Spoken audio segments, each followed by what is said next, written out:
Right here, because he's a video guy. With Stephen McCullough. Okay, let's see what's up. All right, Pops, I want you to defend this.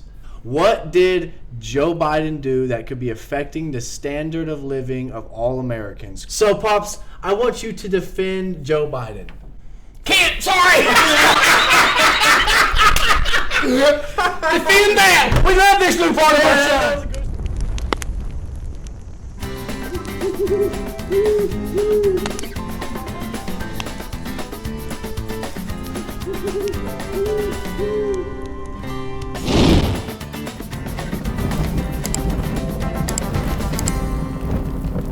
Wait.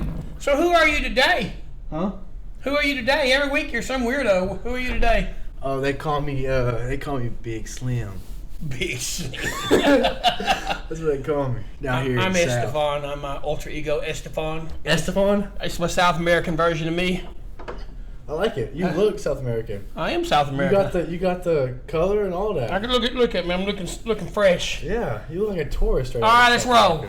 All right, welcome back to episode 4 of Fireside Chat. This is the show where an old man like him gives advice to a young, needing man like me. Speaking of that, dude, can we just start off with the elephant in the room? What's the elephant in the room? I need some advice, bro. Oh, no. Are you brokenhearted? Dude, I'm torn. I'm not really brokenhearted. I feel like I have needles inside my heart. What happens if you ask me these questions and then the person who stuck the needles in your heart watches the video? That's why I have these questions, but I just want to let everybody know that I'm sad. You mean you got a book of questions? Yeah, I got a book of questions. Are you sad? I'm sad, dude. Did you get married? I'll just let y'all know what happened. I lived with somebody for about a week. A week? About 7-8 days, you know. I think it was 8 days. It was a beautiful 8 days, and today I had to wake up real early and take her to the airport, and it's far away, so maybe they think I'm crying. And are you crying? No, but I dropped her off, and So what do you think went wrong? dude, I think honestly, you want me to be honest? Yeah. I think her family is what went wrong. No, it's just she's too young. Well, that's what you've been telling me, but dude, I think it was all family on that one. So what's the advice you want? No, I'm just sad. Oh, I thought you were going to ask for some advice. No, I came home today and Okay, this show, we're cutting it short. I can't do a sad show. We're moving on. Dude, Big Slim is sad, okay? Oh. I came home, my bed wasn't made, and I was like, Well, it sounded to me like you had a house, like a maid or something. Yeah, dude, my laundry wasn't done, and I was like, oh. I'm just joking, but let's get into the show for real. So the truth of the matter is, he met a girl 2 weeks ago. They fell in love, like, woo, head over heels in love. And so she moved from Oklahoma to Memphis with us because we're here for a couple months. And she lasted all of 8 days. Yeah. Wonderful, sweet, beautiful girl. Just too young to leave home at this time. Wasn't ready to jump out of the nest and fly away. Not a problem. Let's move on. All right. So first off, I would love if y'all would share this with your friends because we're getting hits. And we're getting bites. And we want to reel y'all in. And we want to freaking fry you up. And hey, we have 27 followers, and our goal is to reach 1 million. But we have 27 right now. But you know what? You got to start at 0. We started at 0 3 shows ago, and we're up to 27. A few people like us. A couple of people ask questions. What we do want you to do is subscribe. Yeah. Push the button. Also, share this with your friends and share it with your parents and your grandparents because we're not going to cuss very often. We try not to cuss anymore. But it's really advice for people, of this genre, the 20 to 28, and maybe even older. We'll give a lot of advice that people, 30 and 40 years old probably should have had and don't know about and don't understand. And so we're going to give all kinds of different advice. We don't have any kind of license to give you advice. We're not financial advisors. Actually, we're just a couple guys. Yeah. And we're just looking at it from 2 perspectives. We're 2 generations away from each other. It's how he sees it and how I see it. He's trying to live it. I've lived it. And we're just going to share that stuff with you. So go ahead. What's up? Here's the first question. It is from one of my friends, but it's an anonymous intro. Do you actually have to read the book, or do you have to memorize? An anonymous. We're just not going to tell them who sent it. Go ahead. Okay, Move on. Here we go. So I'm going to paint a picture. I need your advice off it. You're in a relationship that's made it past the honeymoon stage. So most relationships, but I'm new to this stuff. You overcome months of problems and grown together, but you reach a point where you feel lost. You start questioning a breakup. Even start looking at your lover differently than you ever have, noticing more flaws than strengths, and lose attractiveness. And you're stuck in that limbo. What do you think about that? I think that sucks. Yeah. I think that I've never been there before, by the way. You never made it past 8 days. I've never gone that far. So I'm excited. Hey, I'm gonna teach people stuff you know or you don't know. Endorphins. A lot of people don't know what they are. Don't know they realize that they actually exist. It's a hormone. It's a chemical attraction. When you first meet a girl or a girl meets a guy, you have what's called endorphins. They kick in. They put out this chemical thing that you don't see, but you feel it, and it makes you really attracted, really physically attracted. It makes everything work. And the problem with endorphins is they wear off. And you know, when you talk about marriage and stuff, you know, they got this thing called the 7-year itch, which at 7 years, there's a huge divorce rate after 7 years. Sadly, in America today, there's a huge divorce rate early. After a month. Yeah, after a year or two, they're done. That wasn't real. But the ones who really fell in love and thought they'd live together forever, they hit that 7-year mark. The endorphins have wore off. And if you don't truly have a best friend in your spouse, or kind of a best friend at least, I really think a best friend, and they're not the one that you can talk to and just share all your stuff with, and they share it with you, and y'all just love sharing it with each other, you're going to have a problem after 7 years. So they've hit this early. How long have they been together? 2 or 3 years? Yeah. Well, the new wears off. Sadly, the new wears off. They're my age. And so you really can't give people advice to like, oh, you should break up and move on. Yeah. You can't do that. They need to look at their life. If that person was gone, how would they feel? They got take a day or a weekend away from them and go do something, but act like in your mind they don't even exist. You can't text them, you can't call them, and see how you would really feel about this, because you're going to have. I've been married for 30-something years.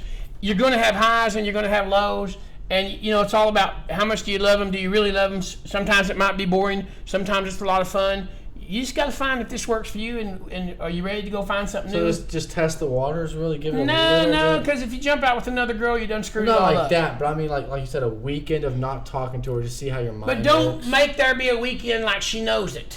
Okay. You got to do going to go hang out with the friends this weekend. I'll call you Monday. Dude, this hat is too small for my head. It is continuing to work its way all the way up every time I pull it back. You inherited one thing from me, a big head. Yeah, dude, it's not working. We were big-headed babies. You know when you see that kid, they're carrying him around the mall, and you go, God, that kid has a big head. Yeah. That was us. My head's still big, about 7.5.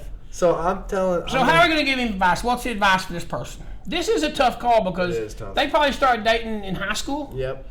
See, that makes this even tougher because he really hasn't experienced adulthood, the bar scene and everything. And a lot of people don't do the bar scene, but a lot of people do. And so he hasn't, that was his childhood love, first love. And he's just about to get a taste of college. And it's really hard to get over your first love. And so it's hard to give a person advice about leaving someone. We don't want to give that advice. You've just got to do some tests. Be a couple of days where you can't call her. She don't know it. You can't call her, you can't text, you can't do it. See how you feel about that come Monday. Because this is a decision you have to make that you're going to have to live with. Yeah, and don't make the decision and then go back on it, dude, because that's just going to be painful for no reason. You know what I mean? And I don't believe in getting married young. I do. He would have got married this week if the girl hadn't left. Dude, I was already preparing my speech, my vows. I haven't written down. I had a ring. I had everything, man. The sad thing is he's telling the truth. No, I'm not. I did go ahead and buy something kind of expensive because she left and I was sad. Okay, so I'm giving you all the advice I can because I can't tell you to break up with someone that I know you've been with for 3 or 4 years, but you're going to have to make some tough decisions. And let me tell you something, heartache is part of growing up. Heartache is part of growing. And you might put the heartache on you and regret it. So you got to really think about this. Okay. Okay, so now what's up? What's Dude, next? I'm kind of ready to unleash you a little bit. What do you want to unleash? Dude, I've had him on a leash. You've been like a dog barking at other dogs, and I've been like, no, you can't go that way. We'll get in trouble. You know what I mean? But I'm ready to ease up and give you about 10 Okay, so here we go. No, I'm not gonna let you choose. You're crazy. No. We got a new part of our show. We do? Are you ready to introduce the new part of the show? You have to go like eyes wide open on this. You have to like, okay, I probably might not like this because he did it, but I'm gonna do it. Okay, we got this new part of our show, and it's called Defend Dat. Defend Dat? Defend With Dat. a D? I like that. Defend Dat. It's called Defend Dat. And what Defend Dat. Defend Dat is all about is I have to defend it. No matter what it is that you say, you've got a gripe or a complaint or something in the world that you want to talk about, or whatever. And so then after you do all that, then I have to, regardless of who it's about or what it's about, I have to defend that person or that entity. You have to be on their side? Yes. Okay. Okay, so... Please tell me you've given me examples to choose from. No, I'm giving you one. Oh my gosh. Okay. So anyway, Can it's I only read it at like least? 4 lines. You're going to read it live for the first time. Okay. And so what you're doing is, I'm not saying you're complaining. You're just questioning something. I really hope that's tied into That this. takes our show in a little bit different direction sometimes. Okay. Because we have to discuss real issues. Oh, we got it. Let's go ahead and start our segment. But before we go to let's go to Defend That. Dun, dun, dun, dun. Okay, yeah, here we go. Defend That. We're gonna have a little word pops up goes Defend That right here because he's a video guy. With Stephen McCullough. Okay, let's see what's up. All right, Pops, I want you to defend this. What did Joe Biden do that could be affecting the standard of living of all Americans? Okay, tell me what your problem is. He shut down the energy sector on day one by canceling the Keystone Dam project. Okay, go ahead. It's called pipeline, and you cussed. Good thing we ain't got no soap. No, DAM. I thought it was the Keystone Dam. That's the Keystone Dam in Tulsa. Okay. The Keystone Pipeline. My bad. I added that part thinking I was smart. We were energy independent, right? Gasoline cost $2.39 a gallon when he arrived. Now it's $5 national average. It's ridiculous. The cost of diesel is causing the cost of all necessary goods, especially food, to skyrocket. He opened the border, allowing cartels to earn millions and causing an overdose problem to skyrocket again due to fentanyl, which is spelled with an F, by the way. So, Pops, I want you to defend Joe Biden. Can't, sorry. Defend That. We love this new part of our show. That was good. Now, He wanted me to stay out of politics. He wanted me to stay out of this. And everybody wants to hear about gas prices and what they're affecting and how it happened. So I do have something to say about this. But I have a question. But I promise. we were energy independent. Yeah. We were producing enough oil and gas for not only us, but a big part of the world. And in this shutdown of the industry where the prices are going through the roof, we could have been supplying the rest of the world the energy that they needed, and America could be very successful right now and not paying $5 a gallon and not paying $5 for a gallon of milk and not paying all this. They're saying that inflation's at 7 to 8 to 9 to 10%. BS. I go to the grocery store, I buy the stuff. I've seen stuff go up 25 and 50% in a 2-week period of time. This is ridiculous what's happened to our economy. It was done, it appears to be intentionally, and here's why. They want us all to buy electric cars. And they want us to say, oh, we're gonna move to electric cars. Oh, I guess this is Popz' rant. Oh, no. No, we're almost done. So an electric car costs what, about $40,000, right? Yeah. Okay, so that's $800 a month, right? That's the cheap end. That's $800 a month. Yeah. Can you afford it? No, that's more than my rent. But they're telling us it will save you $500 a year if we move to electric cars. Does it make any sense? No. I can't defend that, baby. No, you can't defend it. You can't. All right, let's. That's our new show, and that's how we feel about that. All right. Okay, go ahead. When we get a fire, bro, we'll just burn it. Oh, we're gonna have a fire. Don't worry about the fire. right. Fire's already taken care of. We're gonna change gears now, and then we'll come back to something very similar to it. I don't like the book. I think he should have memorized what he wanted to do. What do y'all think, audience? Well, look, it's a whole page, audience. Oh, God. Okay, so my question, actually not my question, a question from my friend Brayden. I wish we had videos, which, by the way, if you have a question, I don't mind if you want to send it in through text or Snapchat. Or if you need to stay anonymous, you don't want to be seen, know who it was. Yeah, but we love the videos. The videos are awesome. We get to see you. The audience get to see you. It works out great. So how do you deal with stress, and what are your ways of overcoming stressful situations? Well, this is coming from a very interesting situation here. Yeah. Because there's got to be a lot of stress here. Mm-hmm. How do you deal with stress? You know, everybody deals with stress different. Let's throw that to you for a minute, and then I'll come back. So how do you deal with stress? The guy who's asking this question is in a very unique situation, so there could be a lot of stress. Yeah. And it's going to be hard to identify, but go ahead. Well, for me, there's a couple activities I like to do when I'm stressed out because it takes my mind away from it takes my mind off those things. First one is basketball. I like playing sports when I'm stressed out because I can let my emotion out without having to think too much, and I just completely don't think about it. Actually, I got over a whole heartbreak through basketball. You mean since this morning? No, I wish. I wish. An older heartbreak with a girl named Ryan. I would get on the basketball court, wouldn't think about her. When I would get off the basketball court, when I would think about her again. But forget that. Also, working out is a good way to deal with stress, I believe.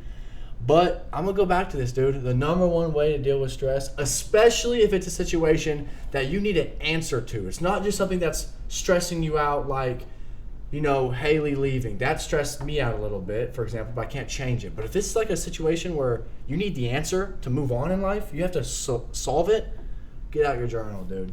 Start writing, dude. I'm telling you right now. Okay, so first of all, most people don't have a journal. Well, I'm telling them now. My bad, it's smacking you in the face. I'm telling you right now, if you don't have a journal, get one, dude. Get a journal. Matthew McConaughey, successful actor, star of Interstellar, one of the best movies ever. You know that. Had a journal since he was about 17 years old. Was that a plug for Interstellar? Yeah, I hope they bring it back to I love that movie. I do too, dude. That's such a good movie. Imagine if they brought it back to what about theaters. Top Gun 2? Ooh, this isn't a freaking catch-up. No, wait a minute. I'm from the Top Gun 2 era. I'm from way back, 30 years ago. If you're young and we're gonna go back to the question. If you're young and you're gonna watch Top Gun 2 at the movie theater, which we highly recommend. Yeah. Get on Netflix and watch Top Gun first, if you've never seen it. Watch it again, even if you have, to kind of remind yourself of what happened. Then go watch Top Gun 2, and it's awesome. Yeah. So how do you deal with stress? I'm telling you, just journal it, because the reason why I like journal is for a very simple reason. I'm literally thinking onto paper, and it takes a couple months of getting used to just writing stuff, but I'm putting what's in my mind on paper, especially when you're in a situation with a lot going on around you and your mind's cluttered. You can put it on paper, and then you can solve your way through the problem. I kind of figured if you were putting what's in your mind on paper, there'd be a lot of blank pages.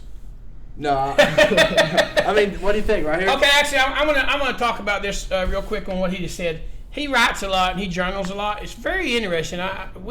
Maybe some girls did that in my era, but we didn't do that. But I've watched him do it, and it's very interesting. He'll write down the goods and the bads and the negatives, and he'll try to find what was good and what was bad, and what did you learn from it, and how you move on from it. I think it's quite clever, actually. I think it's very insightful. It's not something I've ever done. So we're going to agree on that being the advice? No, there's multiple advice. Okay. Stress is tough, man. Stress is tough. Depends on what kind of person you are, how you just kind of plow through it and fight through it and move on and move away from it. Some people just black everything out and never see it again. Yeah. And that's a piece of advice I want to give you if you've had something happen bad in your life and it just haunts you. Some people go to counseling. You can do that if you want. Yeah, therapy. Maybe. I'm not from a counseling era group of people. Maybe some of them went, but not the I knew. Yeah. We just tough it out and move on. But some people just somehow they black stuff out and just never see it again as if it never happened. It's your choice how you do things. You need to play music. You need to do something. I don't like sitting down and thinking about a stressful situation. I like finding, like he said, basketball, something that you can go do and continue to do, because here's what I've noticed. Mm-hmm. I'm on a very technical job right now. There's a lot of stress on this job that you don't see. Yeah. Because Isaiah's working with me on the road, and I work in big-time pipeline industry projects and stuff. He got me actually the hardest job on... We can't talk about your job. Your job's confidential. It's top confidential, secret. but that's how... Guys, that's how hard it is. But what he doesn't realize is, on a day-to-day situation, a lot of stuff comes up that's just, to me, BS. And it can be very stressful. It just hits you like a wave. Like, what the hell? That's not a cuss word. Anyway, and then the next day, it's like 20% of how it felt like when it happened.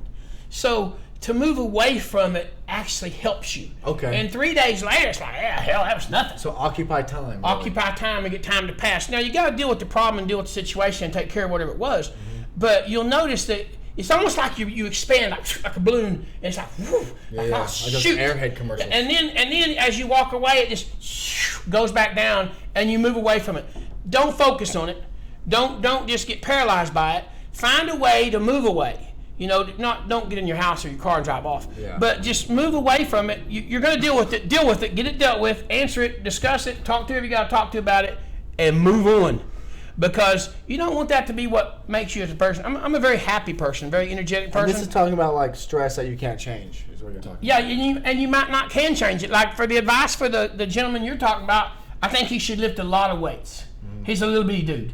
I think he should lift a lot of weights, because when you push an iron, that really helps you build personal self-energy. When you start looking better, you feel better about yourself. That's just a fact. I mean, I could lose 20 pounds. Probably not going to happen anytime soon. But when you look at yourself and you look better, you feel better, and it helps you. I'm talking about his stress personally. Help him move away from that stress. And for him, journaling might be a good idea. But where he's at, I'm not sure if that'd be a great idea. Somebody read the journal and then he'd be in a fist fight or something. That's true. But anyway, we gotta wrap it it's up. a tough one. Move on. We gotta wrap it up. Move on. So I can't believe we made it to episode 4. Actually, that's kind of crazy. What do you think? How you feeling about the series so far? I still think that I should have bigger percentage of the company. Oh, that's a terrible idea. Right now, the company's extremely in debt. Yeah. I owe more of the debt. But the worst part is I am the one who owes all the debt because you have such low percentage of the company. That was strategical on my part to give you the debt. I know, it's a big issue. Did you buy us a computer to make better shows? I get caught. Yeah, I did actually buy us a computer. Way to go, brother. I did. I bought a computer. Way to go. And he's getting editing software, and if he doesn't, he's fired. I got the editing software. I meant like tell him to like, subscribe, and comment, but I'll take care of that. Oh, sorry, we're back there. No, you're right. You're like, no, subscribe, comment, and share. I got it, dude. I got it. And vote for who's the star of the show. I got it. Because I need more percentage of this money we don't have. No, I got it. Listen, the economy's going up. He's not getting a dime. And that's another cuss word. No another cussing. Cuss word, another no cuss word. cussing. We're 30 minutes in. That's the cuss word that can't be said. Okay, I'm thinking. That cuss word can't be said. All right, I'm quitting the show. Dude. All right, listen. Like, subscribe, and comment on this video. Share. All the interactions are needed. Please don't talk over me while I'm trying to sign out the show. And we need all of it because we want to hit that YouTube algorithm, bro. We want to hit the YouTube algorithm. We want to fly off into the freaking distance. I don't even like YouTube. And stop again. Please interrupted me. Thank you. Appreciate you. Please share with your friends. Share with your family. Share with somebody who needs the advice. Could you go get me some donuts? And he's again still. You're my assistant. He's still. I give you no coffee and no donuts. Last time I checked, you make my coffee in the morning, and I appreciate you for it. All right, y'all have a great day, and I'll see y'all next week. Signing off from Estefan. What was my name again? I don't have a clue. Big Slim.